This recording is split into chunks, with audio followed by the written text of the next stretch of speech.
মই বৰ্তমান উপস্থিত আছো লখিমপুৰ জিলাৰ বিহপুৰীয়া বিধানসভা সমষ্টিৰ অন্তৰ্গত নাৰায়ণপুৰ ৰাজহ চক্ৰৰ এটা অঞ্চলত। এই অঞ্চলটোত যেহেতু বহুপথাৰ নামৰ এটা ঠাইত উপস্থিত আছো। এই বহুপথাৰত কিছুদিনৰ আগতেই এটা পথ নিৰ্মাণ কৰিছিল, কিন্তু পথ নিৰ্মাণ কৰাৰ কিছুদিনৰ পিছতেই কালভাৰ তছনছ কৰি বিচ্ছিন্ন কৰি তোলে। যিটো পথ অতি গুৰুত্বপূৰ্ণ এটা পথ বুলি ক'ব লাগিব, যি ধলপুৰ আৰু শিমলুগুৰি গড়কাপ্তানি পথৰ সংলগ্ন পথটো ইতিমধ্যে এয়া আপুনি দেখিবলৈ পাইছে। আপোনালোকে তছনছ কৰি পেলাইছে আৰু স্থানীয় ৰাইজে নিজৰ ধন খৰচ কৰি তেওঁলোকে নিজে শ্ৰমদান কৰি এখন দলং ইয়াত নিৰ্মাণ কৰিছে, বাঁহৰ দলং নিৰ্মাণ কৰি তেওঁলোকে যাতায়াত ব্যৱস্থা ৰাখিছে। স্থানীয় ৰাইজ আছে, স্থানীয় ৰাইজৰ পৰা জানিবলৈ যত্ন কৰিম। প্ৰকৃততে আপোনালোকে ৰাইজৰ চৰকাৰৰ প্ৰতি আহ্বান কি থাকিব? আহ্বান মানে এয়া যে আমাৰ এতিয়া 70 বছৰ মানৰ পিছত এতিয়া এয়া ৰাস্তাটো নতুনকৈ আমি পাইছিলোঁ।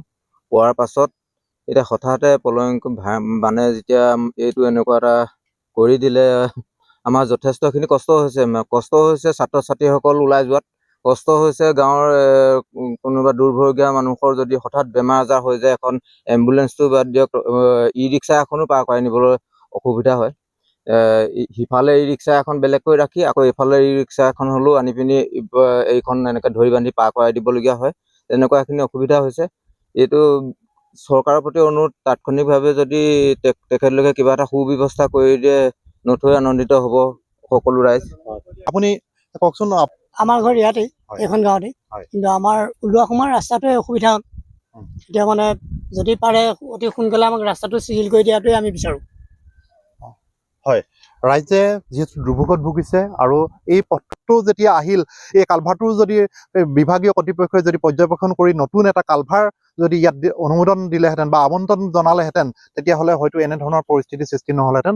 আৰু ইয়াত ৰাইজ আছে, আমি তেওঁলোকৰ পৰা মহিলাসকল আছে, জানিবলৈ যত্ন কৰিম।